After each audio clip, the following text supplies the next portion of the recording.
je vais demander à Christophe de s'avancer. Je vais commencer par le remercier d'avoir accepté de venir ouvrir la parole et de partager les choses qu'il a découvertes, qui nous tient à cœur, et je suis sûre qu'ils vont nous faire du bien de la part du Seigneur. Vous dire aussi qu'il n'est pas venu tout seul, il est venu avec son épouse, avec son fils, l'aîné, puisque le deuxième, j'ai cru comprendre qu'il faisait un camp, et puis avec une de ses nièces. Donc bienvenue à vous et merci d'avoir accompagné Christophe. Et merci pour plein de choses, mais je ne peux pas le dire. Mais merci vraiment pour plein de choses. Alors, je ne sais pas si tout le monde connaît Christophe Michel. Qui ne le connaît pas? Bon, alors, ce que je propose, c'est que tu vas rentrer dans le sujet, mais quand même dire en 2-3 mots qui tu es.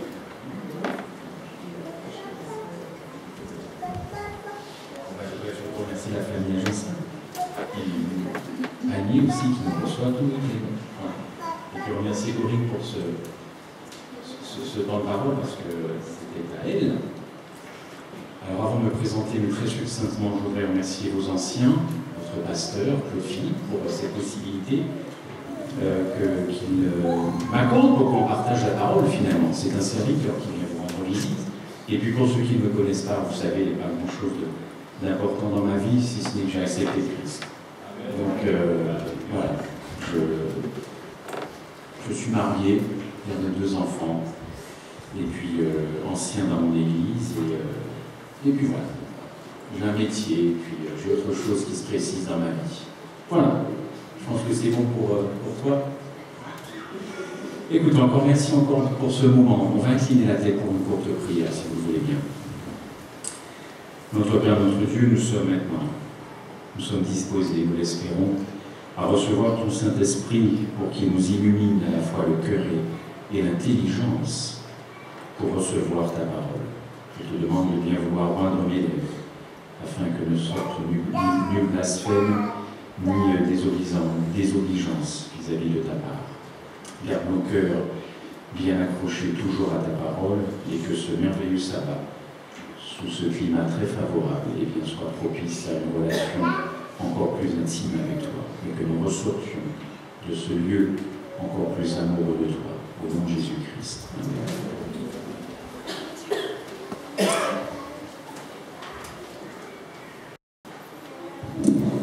Il y a un texte dans la Bible. Et toi, Capernaum, seras-tu élevé jusqu'au ciel? C'est une question de Jésus. Et toi, Capernaum, c'était une ville qui était au nord du lac de Galilée. Un très joli point, paraît-il, à l'époque du Christ, Capernaum. Et c'était une ville que le Christ aimait bien. Quand il avait fait ce qu'il avait à faire, il revenait en un peu de repos à Capernaum. Christ dit non, tu seras abaissé jusqu'au séjour des morts, car si les miracles qui ont été faits au milieu de toi avaient été faits dans Sodome, elles subsisteraient encore. C'est pourquoi je vous le dis, au jour du jugement, le pays de Sodome sera traité moins rigoureusement que toi. Chers amis, combien croient que Jésus dit vrai quand il dit ça? Un pays peut-il être traité moins durement que Sodome et Gomorrhe?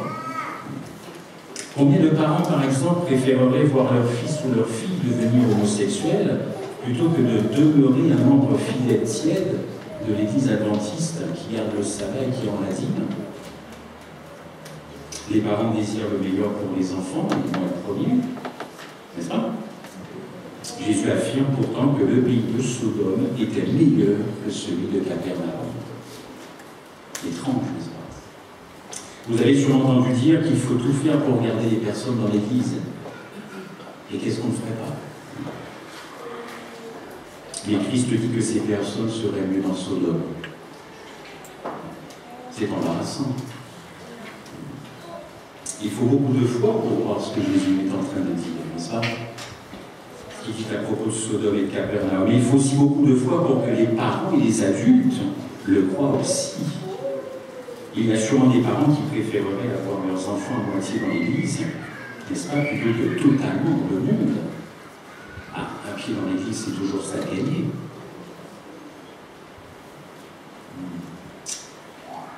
Rassurez-vous, je ne suis pas en train de vous dire qu'il faut tous que vous alliez dans le monde. Mais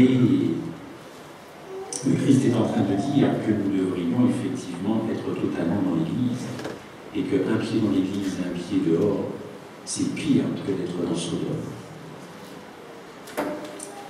Dans la Revue Générale, le 1er août 1893, l'élément a été écrit de ceux qui se vantent de leur lumière, mais n'arrivent pas à marcher sur elle. Le Christ a dit « Et toi, Capernaum ». Et l'élément a comparé l'Église adventiste du 7e jour à Capernaum. Elle l'a fait dans Magarios en 1888, page 637. Chers frères et sœurs, le peuple de Sodome, vous le savez bien, comprenait de nombreux homosexuels, des personnes tentées par toutes sortes de perversions, de crimes. Pouvez-vous imaginer un seul instant être dans une église adventiste du 7e jour, une superbe église, n'est-ce pas, où les offrandes sont nombreuses, où des records de dîmes sont envoyés aux fédérations, où il y a un bel orgue, n'est-ce pas, où la louange est superbe,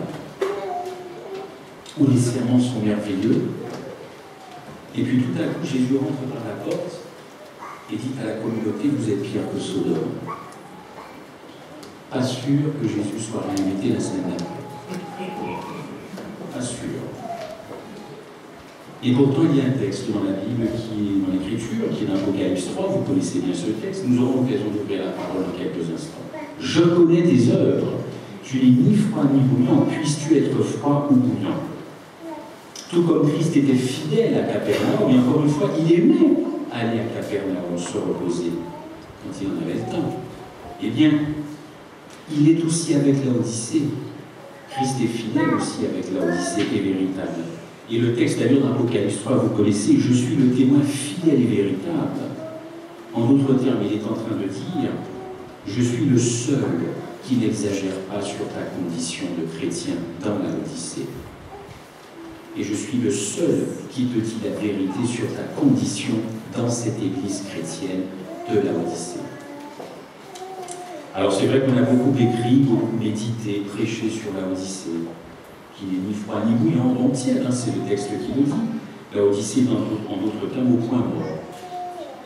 Laodicée neutre, ni à gauche, ni à droite, ni froid, ni bouillant, ni en haut, ni en bas, ni pour, ni contre. N'est-ce pas? Alors c'est peut-être confortable pour la foi chrétienne de certaines personnes, mais c'est une situation que Christ, que Dieu vomit, ou en tout cas est sur le point de vomir. Alors que notre époque nécessite plus que jamais un discernement spirituel et un amour sans limite pour Jésus-Christ, c'est le contraire qui se produit. Alors il y a donc quelque chose qui ne va pas.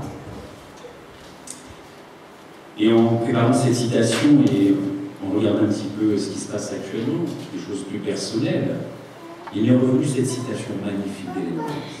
Magnifique. Le monde a besoin d'hommes aujourd'hui, d'hommes et de femmes, non pas d'hommes et de femmes qui puissent s'acheter ou se vendre, mais d'hommes et de femmes qui soient fidèles et honnêtes jusque dans l'intimité de leur âme, d'hommes qui ne craignent pas d'appeler le péché par son nom, d'hommes dont la conscience est aussi fidèle au devoir que la boussole est au pôle, d'hommes qui tiendraient pour la justice et la vérité, même si l'univers s'effondrait. L'éducation, page 49. Quelle citation! C'est un condensé de l'humanité qui est dans cette citation de quelques lignes. Appeler le péché par son nom, c'est un sujet que j'étudie avec la justification par la foi. C'est quelque chose de cardinal pour notre foi chrétienne. En 1844, un petit peu d'histoire si vous le permettez, aux États-Unis, il y avait 100 000 personnes qui se réclamaient être adventistes. C'était un groupe éclectique, il y avait des baptistes, des méthodistes, des presbytériens, et leur attention était attirée par un texte, Daniel 8, verset 14. Et d'autres personnes, comme Isaac Newton, vous connaissez, avaient étudié ce texte.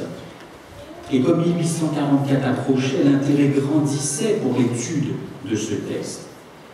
Alors William Miller de qui venait l'impulsion du mouvement adventiste. Étudia pendant plusieurs années, dès les années 1830, il était attiré par ce livre de Daniel, et il en avait conclu que Christ reviendrait purifier la terre en octobre 1844. Pourquoi pensait-il qu'il s'agissait de la terre? Et William Millard a fait un raisonnement tout à fait logique, cohérent, que nous pourrions faire aujourd'hui, car il pensait que comme Dieu ne pêche pas, le ciel n'a pas besoin d'être purifié. Donc le sanctuaire n'est pas au ciel, il est sur la terre.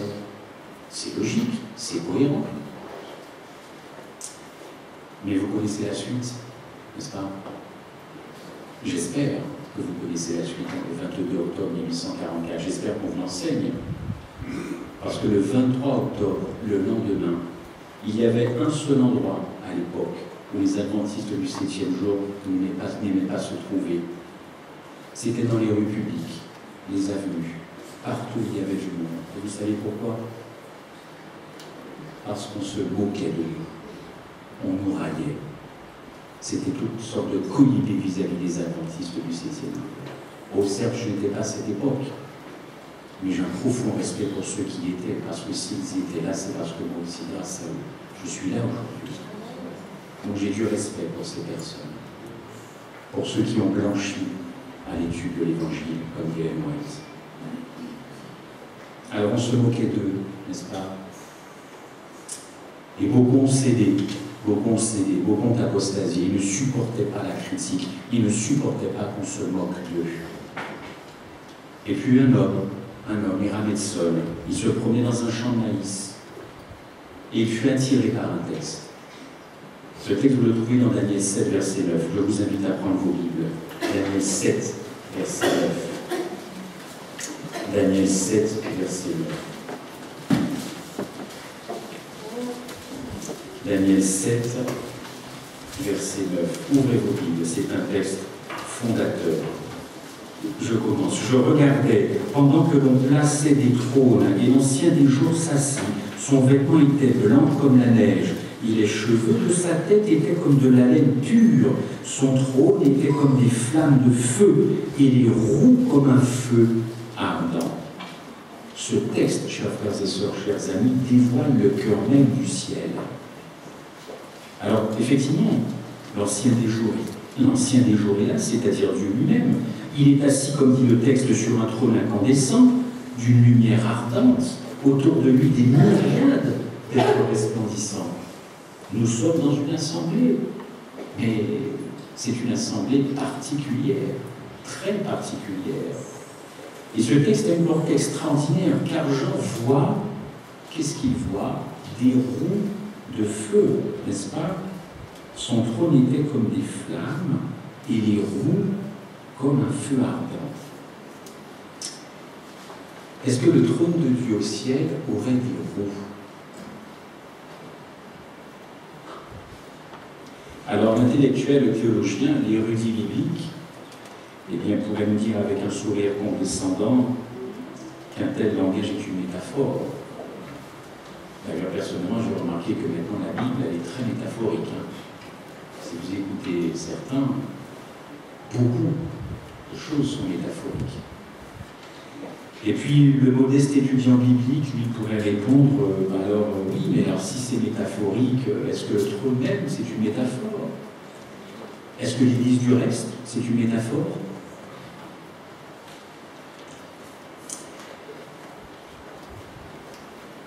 L'étudiant biblique continue d'étudier, n'est-ce pas? Il cherche, avec beaucoup de modestie, sans tapage. Et il prend littéralement le texte. Parce que l'érudit biblique devrait considérer que le mot araméen pour roue, qui est employé dans Daniel 7, eh bien c'est le mot galal. Et en araméen, galal, ça veut dire roue, des roues de voitures, des roues de bicyclettes. C'est littéral.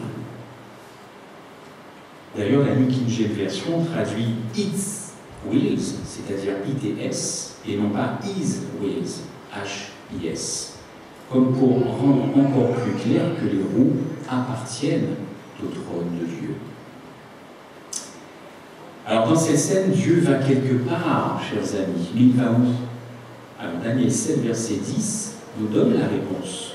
Daniel 7, verset 10 nous donne la réponse. Un fleuve de feu coulait et sortait de devant lui. 1000 milliers le servent et 10 000 millions se tenaient en sa présence. Les juges s'assirent et les livres furent ouverts. Voilà. Les juges s'assirent et les livres furent ouverts. Nous sommes donc bien en présence d'un tribunal qui se réunit en session, n'est-ce pas? Le jugement commence. Alors, du coup, tout devient clair pour notre Irametson qui est dans un champ de maïs et qui a cette vision quand il regarde le ciel. Tout devient clair. On est dans la préparation du jugement. Mais il se passe quelque chose d'incomplet. Il manque quelqu'un. Le Père est là. Les anges sont là. Daniel 7, verset 10. Les anciens, ils sont au nombre de 24. Les registres sont ouverts. Ce n'est pas moi qui le dis, c'est le texte. Il manque quelqu'un. Parce qu'en Daniel 7, verset 10, Jésus-Christ n'est pas encore présent. Alors est-il? Il n'est pas là. On n'attend que lui. Eh bien, vous avez la réponse, il arrive 3 versets plus loin.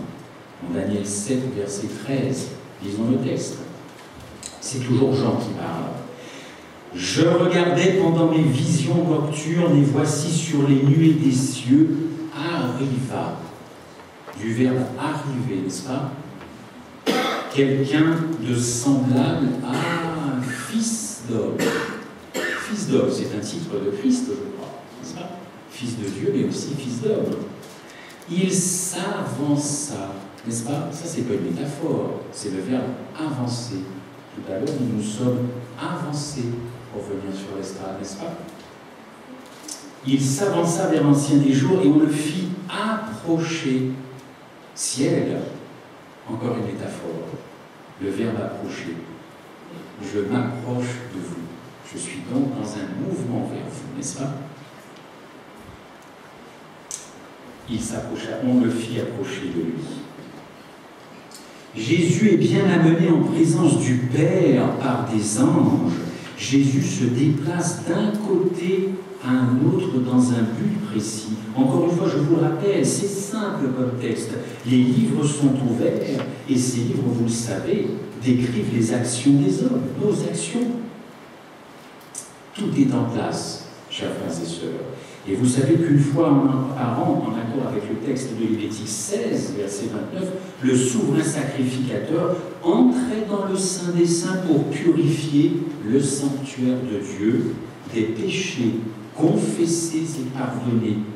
Et pour Israël, ce jour des expiations était une illustration que le péché ne disparaissait pas magiquement au moment du pardon.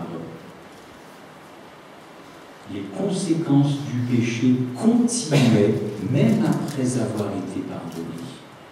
Et quelqu'un se devait de porter ce péché.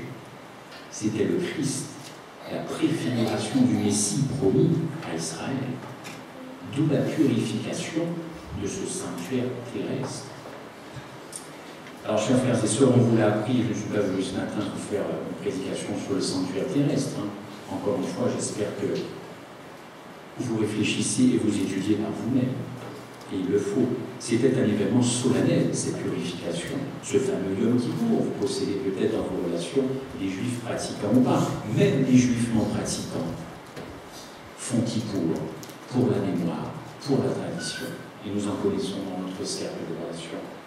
Ce moment révélait au peuple que le péché n'est pas accidentel, le péché n'est pas anodin, le péché n'est pas toléré sans difficulté. Le péché blesse et le péché tuait l'animal qui était apporté au prêtre pour illustrer le Sauveur qui était à venir. Ce péché, mon péché, a tué le Christ au calvaire. Alors ce jour du grand pardon, c'était l'occasion d'un auto-examen pour chaque juif. C'était aussi un moment de purification individuelle et collective de l'Assemblée d'Israël. C'était aussi le jour de jugement, vous l'avez compris depuis quelques minutes. Et ceux qui ne participaient pas à ce fameux Yom Kippour, à cet auto-examen, à cette repentance, vous connaissez la sanction. Ils étaient bannis du peuple. Ils étaient bannis du peuple. Chers frères et sœurs, cette vérité de la purification du sanctuaire céleste a irrité les autres dénominations chrétiennes. Et elle continue d'irriter les autres dénominations chrétiennes. Y compris d'ailleurs certains adventistes du 7e jour. Il ne faut pas se voiler la face. On n'est pas là pour se mentir. Mais cela ne résout pas le problème. Pourquoi le sanctuaire de Dieu doit être purifié? Si dans le ciel, il n'y a pas de péché.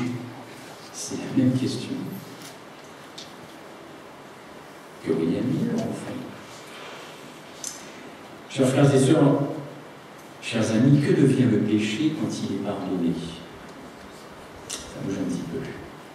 Si je devais faire un sondage très rapide dans l'Assemblée, je pourrais récolter comme réponse, quand il est pardonné, le péché, bon, ben, il disparaît, il est parti, ou alors il n'existe plus. C'est en général les réponses classiques, n'est-ce pas, que nous entendons. Eh bien, chers amis, le péché ne disparaît pas quand il est pardonné. Il ne disparaît pas. Chaque fois que nous offensons autrui, nous mettons en marche un ensemble de conséquences implacables. Et souvent, ce n'est que très tard que nous constatons les dégâts de notre péché vis-à-vis d'autrui, n'est-ce pas? N'est-ce pas? Peut-être que ça en rappelle certains mauvais souvenirs parmi vous. Ce n'est que très tard que nous constatons les dégâts. Le péché ne s'évapore pas dans les airs au prétexte que j'ai été pardonné par Jésus-Christ. Il est supporté par le Christ, qui en porte encore les conséquences. À Golgotha, le péché n'a pas disparu. Le péché à Golgotha, il a été porté. D'ailleurs, Pierre, l'apôtre Pierre que nous aimons tous, ne s'est pas trompé. Le texte de 1 Pierre 2, verset 24. Voulez-vous le prendre, s'il vous plaît? 1 Pierre 2, verset 24. 1 Pierre 2, verset 24.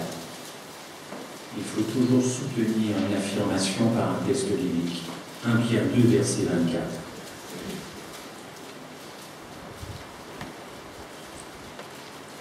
Je le prends en même temps que vous. 1 Pierre 2, verset 24.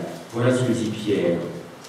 Lui qui a porté lui-même nos péchés en son corps sur le bois, afin que, mort au péché, nous vivions pour la justice. Paul ne s'est pas trompé, parce que Pierre aurait pu utiliser le mot grec apollunie, qui signifie détruire.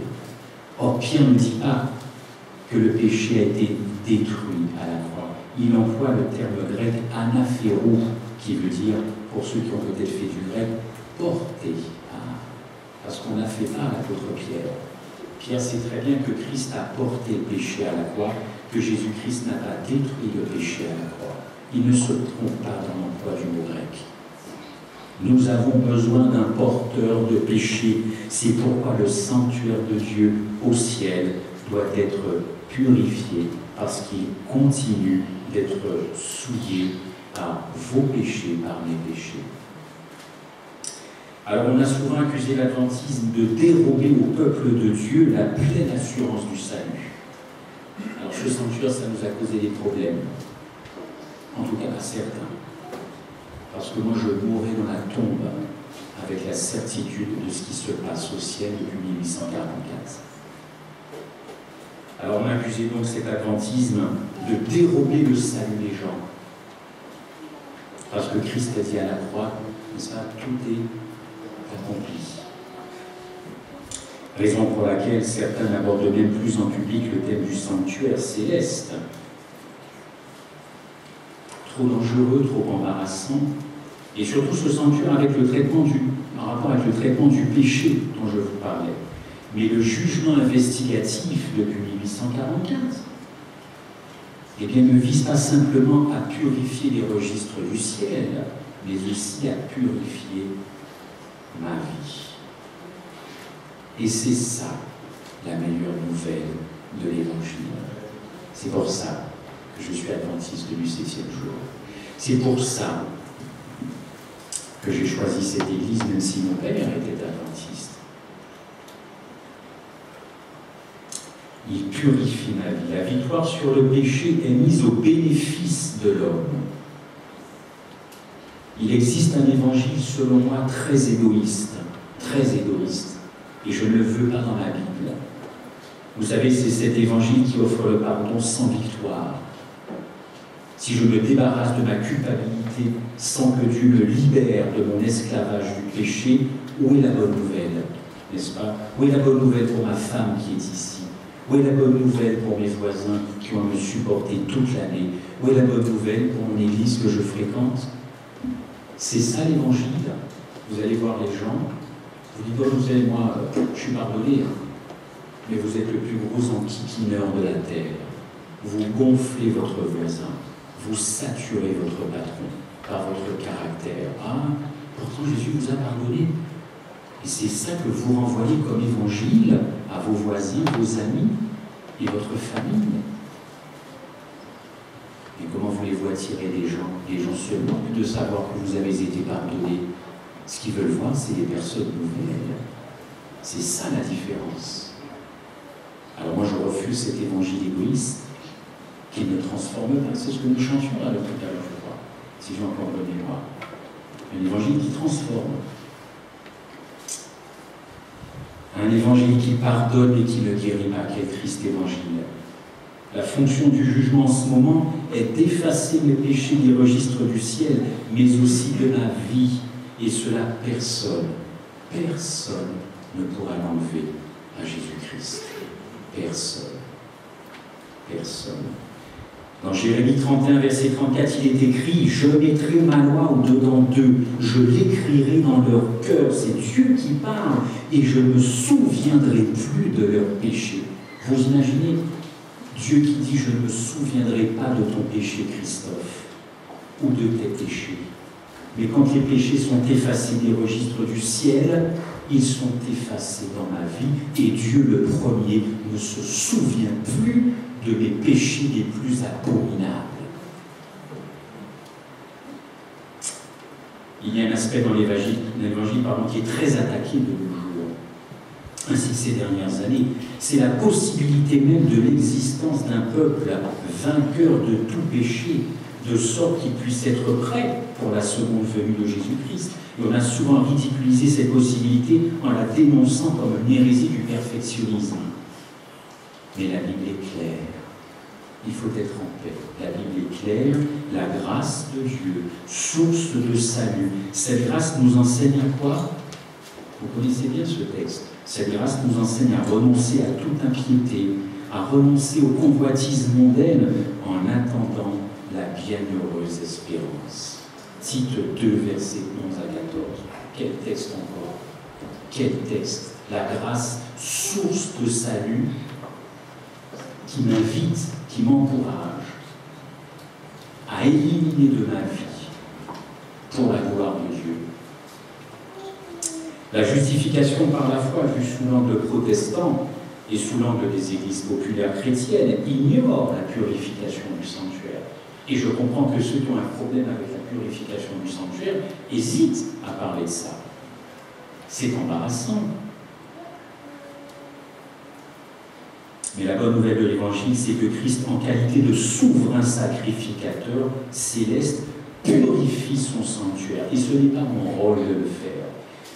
Mon rôle se consiste à coopérer avec lui, à me laisser faire par le Saint-Esprit, à me laisser faire, à faire cesser tout obstacle à son Saint-Esprit qui veut agir en moi pour me transformer totalement.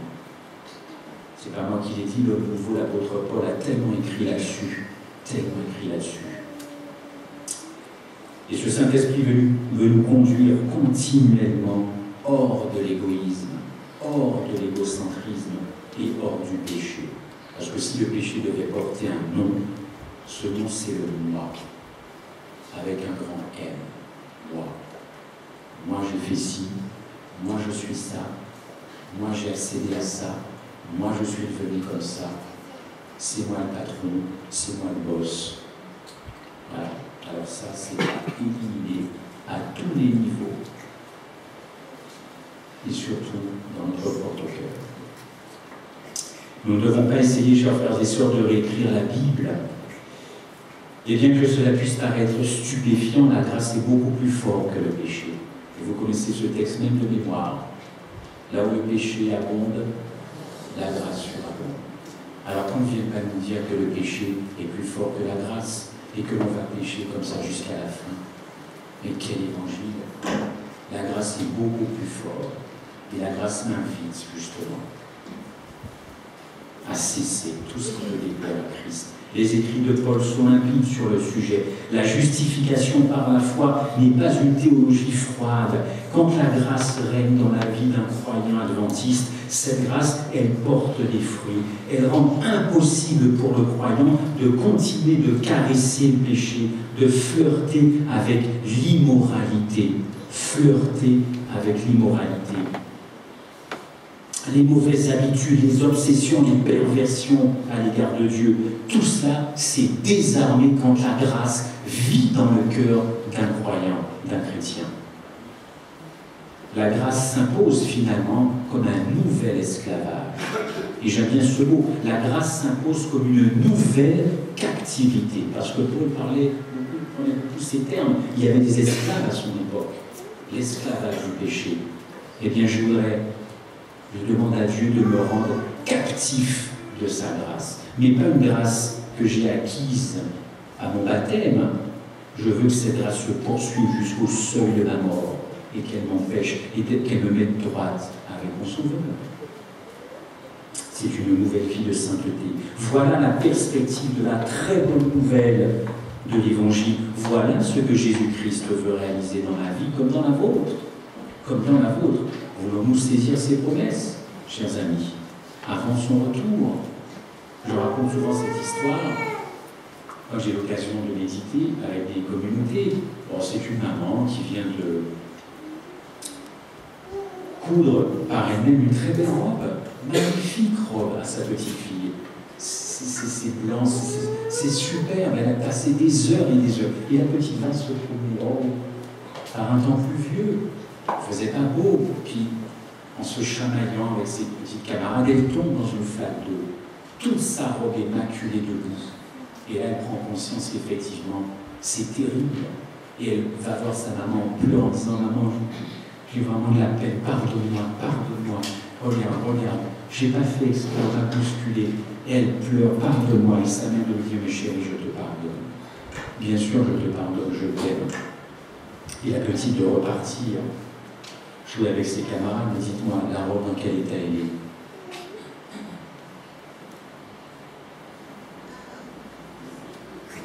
Eh bien oui, elle est toujours sale, la robe. Et pourtant, la petite fille, elle a été pardonnée par maman. Le Seigneur a réservé de quelque chose de spécial pour son peuple qui vivra dans les temps de la fin. Nous en parlons ce matin. Il dit dans Apocalypse 3, verset 21, « À celui qui vaincra, j'accorderai de s'asseoir avec moi sur mon trône, avec des roues, comme j'ai aussi vaincu et je me suis assis avec mon Père sur son trône. » Apocalypse 3, verset 21. Jésus accorde ce privilège au moment où le péché et la tentation semblent être au plus fort dans nos vies. Et au moment où nous sommes le plus faibles en ce moment. Parce que le diable sent bien que les choses sont en train de se nouer quelque part. Le fait que Christ ait pris sur lui notre nature pécheresse et déchue constitue une vérité précieuse pour vous et pour moi, je l'espère en tout cas. Parce que sa victoire n'est pas seulement un exemple pour moi. Son exemple devient mon modèle. Moi, Jésus-Christ, ce n'est pas simplement un exemple pour moi. C'est un modèle à suivre. Le christianisme, malheureusement, a construit un Christ tellement éloigné de l'homme qu'on finit par ne plus le voir. Alors, vous savez, Jésus, c'était Jésus. Nous, c'est nous. Le dogme de l'Immaculée Conception a détruit la proximité de l'homme avec Jésus-Christ. Jésus apparaît comme un être distant, hors de portée. Et nous devons faire très attention à nous, adventistes, pour que cette doctrine, finalement, ne se diffuse pas dans nos relations avec le Christ. Parce que j'ai constaté que certains ont de plus en plus de mal à saisir Jésus-Christ dans leur vie. D'où ça vient, ça? Un manque de relation? Quand bien même il y aurait une relation avec le Christ, certains continueraient à le sentir très très loin. Je discutais dimanche dernier avec une jeune de 20 ans qui me disait « Je ne sais pas à quoi ça sert d'être adventiste du 7e jour. » Et elle fréquente une église. À quoi ça sert? Qu'est-ce que ça veut dire d'être adventiste du 7e jour? Alors, au lieu de nous ressortir tous les dogmes de l'église, les dogmes adventistes, je dis écoute, découvre ton Sauveur. Avant même de parler de religion, découvre celui qui t'a sauvé. Et si tu me parles actuellement en forêt de Fontainebleau, c'est parce que quelqu'un est mort pour toi et tu es mort aussi en lui. Nous avons discuté un petit peu comme ça, et j'espère qu'une semaine après, elle a fait un cheminement personnel pour découvrir un homme plutôt qu'une église. Il faut remettre les choses en place dans la vie. Mais ça m'a fait beaucoup de peine, à 21 ans, ne pas savoir au fond qu'est-ce qui est fait dans une église adventiste.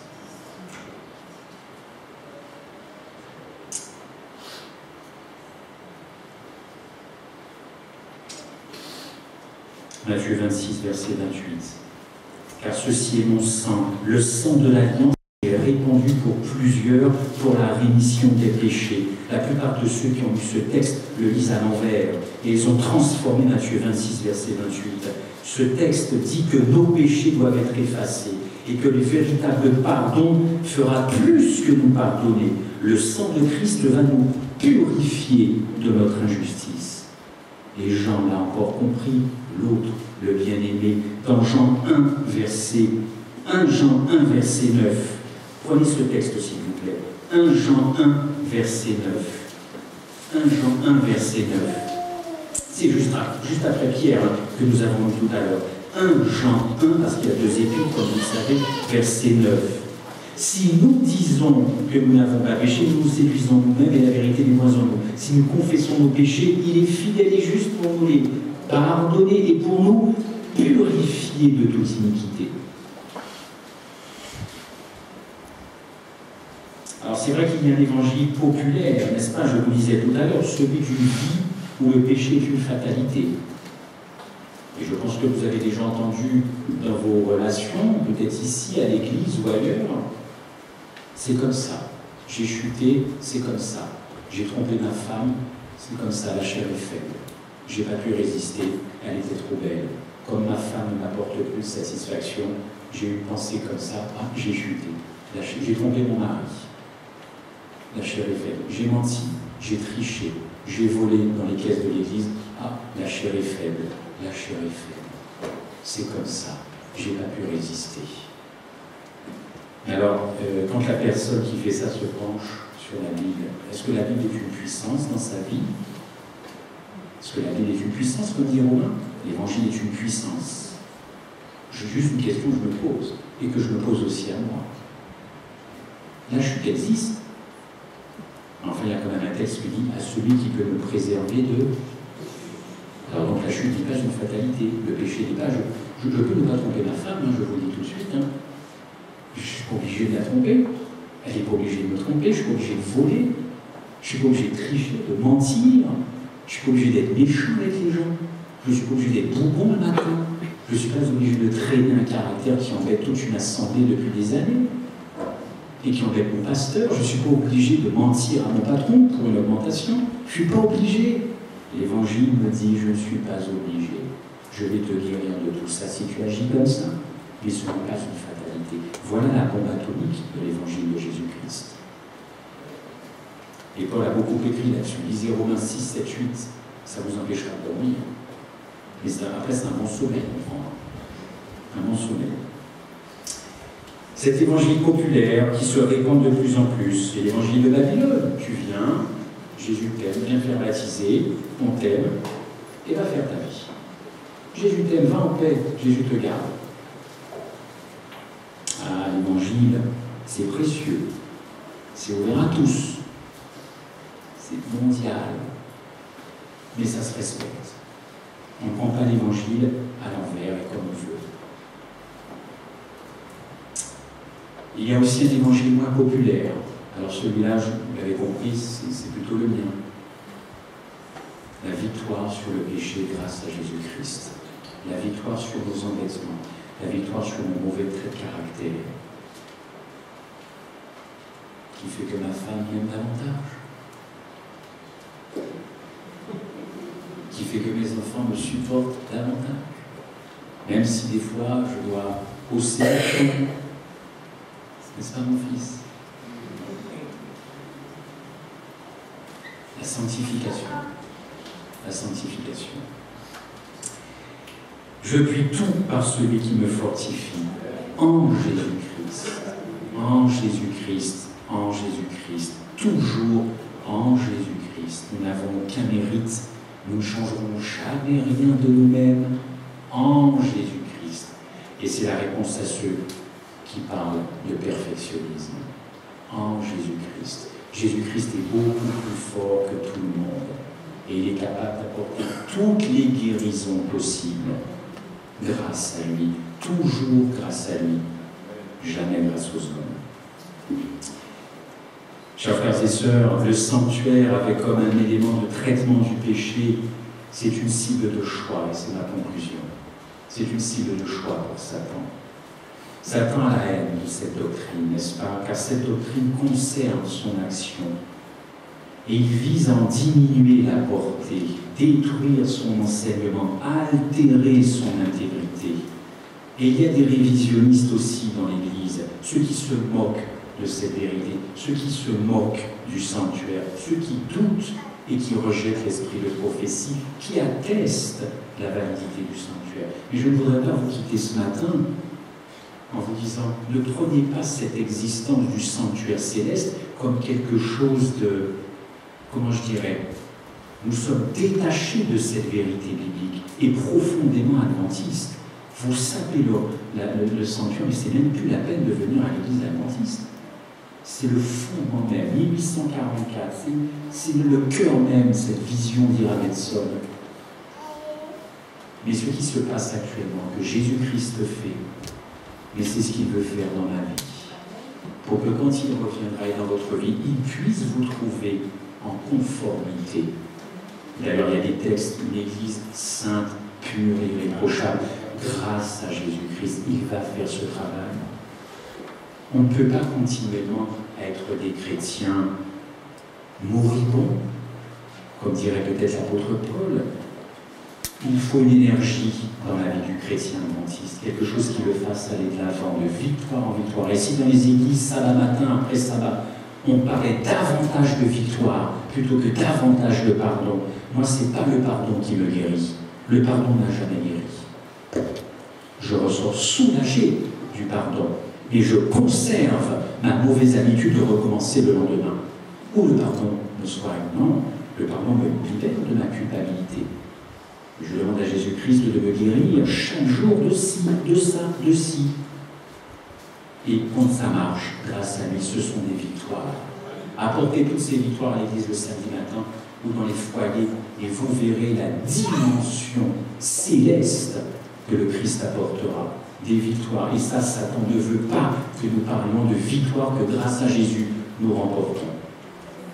Je conclus. Le péché était si odieux à Dieu, sans faire de jeu de mots, si odieux à Dieu, qu'il craignait une séparation éternelle.